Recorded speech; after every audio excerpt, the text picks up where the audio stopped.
everyone, welcome to a new video on the channel. Today we are wrapping up the month of November in my reading journal. November was a wild month for me. It had some amazing highs and a lot of stress for reading, which I try to avoid. But essentially I took part in the Get a Clue readathon.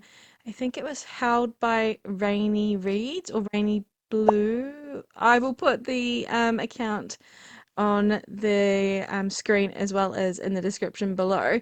And it was a mystery based readathon based on the game Clue, and because of that we got prompts dropped every I think 3 days, and it kept me very accountable. Because of that I read a whopping 22 books. That is the highest amount that I read in 1 month for this year. Last year I was averaging between 18 to 24 books a month, so it's definitely not out of my reach.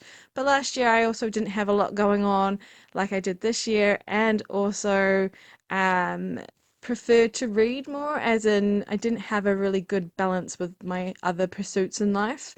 This year I've definitely tried to balance things out a little bit better, and so to get to 22 seems like a crazy amount of numbers for me, considering June I only read 8 books. So yeah, it was wild. Granted, a lot of the books were shorter than I normally would read, and there wasn't as great an average as usual, because when you're picking books up in a quick succession, the average rating tends to drop, I find.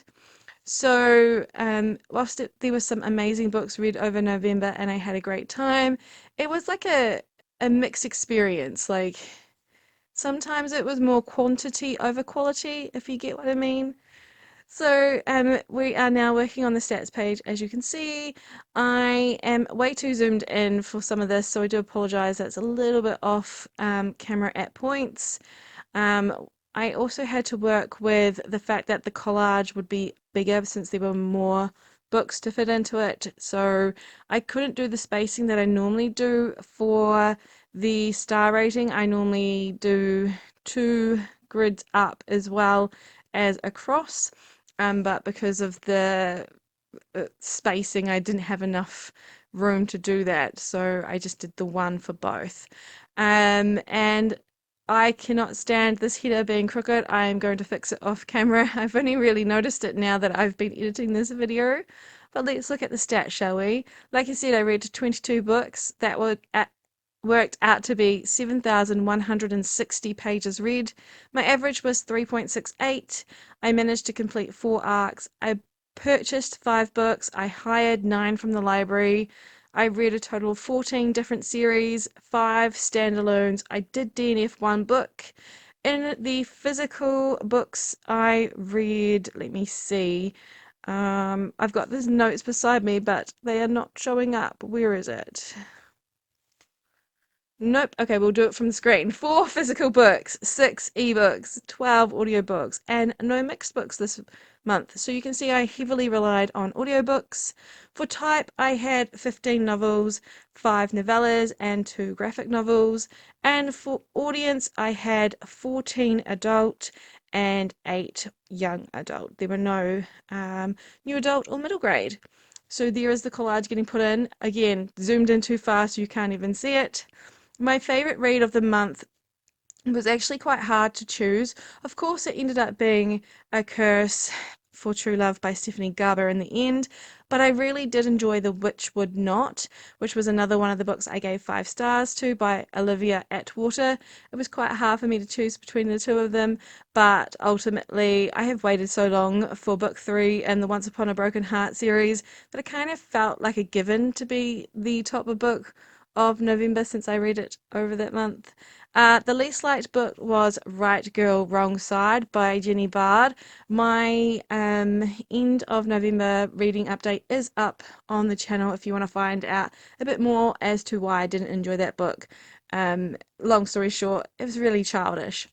As for the star ratings, I had a total of 3 2.5 stars, 4 3 stars, 4 3.5 stars, 7 4 stars, 1 4.5 star, and 3 5-star reads.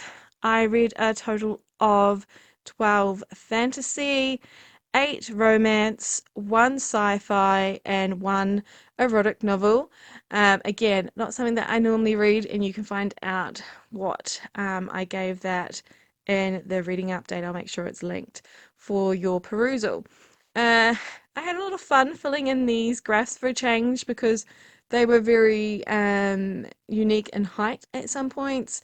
Not often do I get to fill in such a different range of sizes for this bar graph. I'm not sure if I'm going to continue this in 2024. I'm working in a B5 journal next year, so I've got a lot more room to sort of set my monthly stats up with, but I really haven't even had a chance to think about it because I'm still working on the giveaway journal.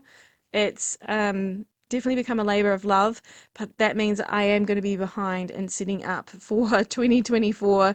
And I think the easiest way to go about it is to not even think about it right now and just get what I need to finish completed first, and then crunch through closer to January. Yeah, we'll just have to see how we go getting that all set up. But I love the bar graphs, but I don't know, I'm one of those types of people that even if it's not broken, I'll like to try and change things up and see if I like something different, just because I get bored really easily. Um, so this layout has worked really well for me all year long. It's got no faults to it, but yeah, I might try something different. I don't know. We'll have to work it out together. Being in a different size notebook means that there'll be experiments along the way, much like this year was an experiment with the black paper. We're going to have it with size next year. So it'll be really interesting to see how I set things up in 2024. We're now at the front of the journal. I have already completed filling in the Goodreads challenge, which I completed in November, and also the bookshelf is up to date. So we're now on the Days Read Pixel, and as you can see, I broke the chain on the 7th of November, and I was so gutted when I realized when I was filling this in that the chain had been broken. If you haven't been following this whole year, I've felt really like excited about the fact that every day on the 7th, every month, sorry, I have read 2 books. But for whatever reason, I only read 1 book on the 7th of November. So, yeah, really frustrating that the chain finally broke because it was the only one that had lasted the entire year through. But like I always say when I watch back on this page when I'm narrating it, I just love watching it come together, and you can guess that this one will also be in next year's setup. I'm actually thinking of adding 2 on one page. One will be for this, the Days Read Pixel, and then the other will be format. So I'm thinking about how I would go about that, especially if I read, say, 2 books on the same day, and one is an audiobook and one is a physical book. I could divide the box in half, but say if I read like 4 books and 3 were an audiobook, perhaps I would just do audiobook. I don't know. I'm still thinking about it, but I definitely want to do a format one as well. We are still very zoomed in, and I am now on my challenge pages. I was able to complete the author A to Z challenge with Lynette Noni. I'm very thrilled that this challenge is now complete, and I have 6 books going into December to complete on the 23 books of 2023. I'm a little bit nervous because one of them is still not out yet. It came out in the world, like in other places around the world, but it's supposed to be out next week here, and I'm nervous that it won't be because it's not even up on the websites. So if I cannot complete that, I might change it to a different book simply because it meant that it was out of my reach to get. Otherwise, I have already purchased or hired out the remaining 5. I've completed one already. I'm halfway through another, and oh no, I've completed 2. Nope.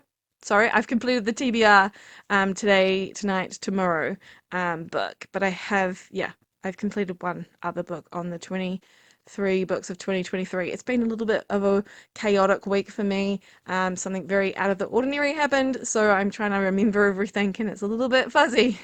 But I did manage to complete my Read the Rainbow challenge. I'm very thrilled because I was worried about it, and I realized I'd actually completed most of it before the month of November. Here we make a mistake. I go and stick down the Pros Before Bros romance book cover on the 𝓬𝓷𝓭 end one that actually doesn't go there, and I do fix it after I've put them already down. I was like, hang on a minute, this doesn't work out. So had to do that, but thankfully they came up like a dream. I just ripped a tiny bit off in the corner there and was able to fix that with the pen going over it.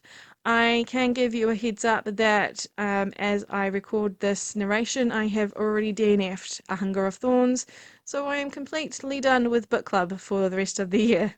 And I have also, as I said, finished the TBR book of the month, so I'm in a kind of okay position that way, but I'm definitely not reading as much as I did over November. Filling in the stats page, even though we've decided very long time ago that this one is not working. Next year I'm going to do a grid, or a table I should say. I've seen a few of them going around and I think that would be a better style for me, so we definitely have to set that up sometime soon. And I am just writing down the book that I DNF'd, which was actually last month's book of the month, Thread Needle by Carrie Thomas. It was just not for me at all. So I was right in my instincts of it not being the best read for me to pick up, but that was okay. At least I tried it, and I have read those 4 arcs, just adding in Emily Wilde's Map of Other Worlds because I finally got it. I actually have to add another one onto this list. I just woke up this morning to another arc, so accepted arc, so I'm very excited for that.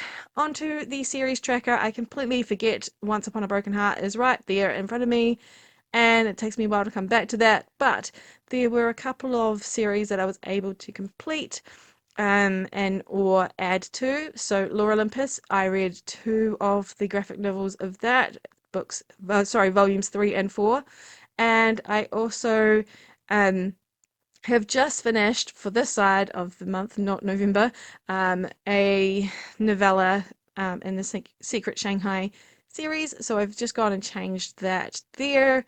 And aside from that, I think we don't add much more to this spread, but on the next page we have, I think, another one that I finished. Yeah, the Book of Tea series by Judy Island. I completed that duology, and then I have a few others to just add on, and then on the next page I add on some more series. I need to go through this and look at what series I'm going to carry over into 2024 soon. Let me know if you'd like me to film sort of that portion of going through what's already been set up, because this is a long-term collection book. I have decided to continue on with it into 2024 since I've already done the work at setting it up for more than a year. So just going to go through, check things off, make some lines to prove or show where 2024 begins on some trackers, and then set up some new trackers for the whole year. So if you'd like to see that, let me know in the description and I would be happy to film it because I've got to do it. So might as well record it, I suppose, at the same time. Here we go with Once Upon a Broken Heart, and going back to adding more series onto this list. I did do a novella trilogy, which I'm filling in right now, so that one does get marked off, but the rest are all the beginnings of new series, and they will take me over into 2024 for sure to finish them. I am very excited for the Victorian Fairy Tales series by Olivia Atwater. Emily Wilde's Encyclopedia of Fairies by Heather Fawcett, or the series Emily Wilde, has been my favourite this year, and to read another one that was kind of similar in the vibes was very exciting for me. So that's definitely one I'm looking out for next year. Also, The Secrets of the Nile. I read What the River Knows by Isabel Ibanez. I hope I'm saying that right. Really enjoyed it. Cannot wait for book 2, and that just got announced that it's coming out next November. So yeah, very excited for a few series that I've written down in today's session. Just filling in the owned TBR. I'm aware that this is a complete and utter mess by this point. I have very big intentions of fixing it for 2024, going through and unhauling a whole bunch of books, and from there I will make a really big conscious effort to keep it up to date. I'm going to be tracking my books in a different way next year, so hopefully that will mean filling in this journal will be easier, because trying to remember what I add if I don't write it down to the books that I've purchased each month is quite challenging, especially when I don't, I just go and put it straight on the shelf. There's no like, this is new to the library type of thing. So I definitely need to be more mindful about that. We are now at the 2024 at a glance, but page 2, and I have a lot of colours to add to this little calendar, and I also am not sure how the decoration at the bottom of the page is going to go now, because obviously this goes pretty much down to the bottom of the page. So yeah, not sure how I'm going to go about that, but we'll get to that at the end of the year. I cannot believe we're not even 3 weeks, I think, maybe, yeah, about 3 weeks out from the end of the year. It's kind of crazy to think about, actually. So yeah, very excited to end this, but also I feel like a lot of pressure as to how many things I can get done in December, and I know I'm not going to get it all done. I haven't even thought about setting up my everyday journal for next year either, so it's not even here. I've only just ordered it, so it's not even going to be here in time. However, we have finished wrapping up November, and I'm super excited to have it all complete. How did you go over November? I am very grateful for how much the readathon kept me accountable and on track. I never thought that I could get back to those levels again, but here we are. I am very excited to share more videos with you very soon. There's another giveaway journal episode. There's a lot more to come as well, since we have to set up for 2024. So I'll see you in my next video. Until then, I hope you have fun reading. Bye everyone.